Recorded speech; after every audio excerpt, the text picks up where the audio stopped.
I drove an ambulance while I was in college. Okay. And Like an EMT? Yeah, yeah. Okay. And I was but it was my private company that my father owned with another guy. And one day while I'm sitting, I was going to get my MBA. That's the kind of guy I was going to be. And I was going to fall into the business, blah, blah, blah. Okay. And so while I'm sitting there one day dispatching, all of a sudden the cops come in with the Attorney General's office and they raid my dad's business. And he and his partner and his secretary all get charged with Medicare and Medicaid fraud.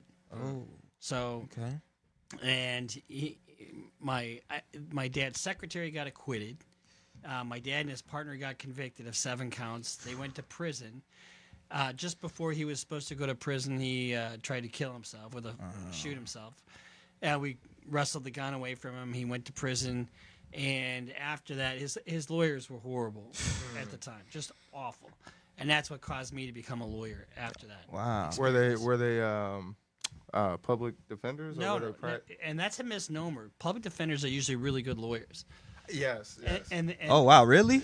Yeah. So growing up, I always had got this thing that Public defender. Don't get a No, public that's bullshit. defender. No, That's no. bullshit. Yeah. They're in court every day. They argue. They know what they're doing. The only rap that's bad about them is that they just have too many cases. They handle between 300 and 600 cases a year easy.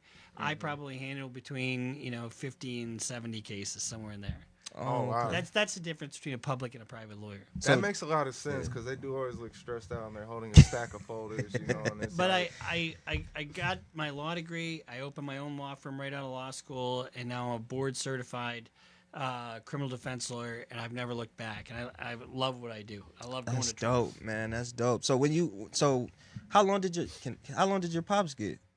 18 months and then 10 years probation after that. Okay. And he could have mooned the judge and said, "Yeah, I did it. I'm glad I did it, and I'd fucking do it again." And and he got less of a sentence. His lawyers didn't know what they were doing at all. At all. And I know who they are. We don't have to say their names because we don't need to give them any publicity. But Right. But and then I met my father's appellate lawyer, who's Andy Burrell, and he gave me my start basically. Okay. He helped me get into law school. I worked for him as an investigator for a little while to see if I liked it, and I've never looked back. Man, That's dope, man. So how long you been doing this type of work now? 6 months. Oh wow. No, I was gonna say what? 24 years. Okay, 24 years. Okay. So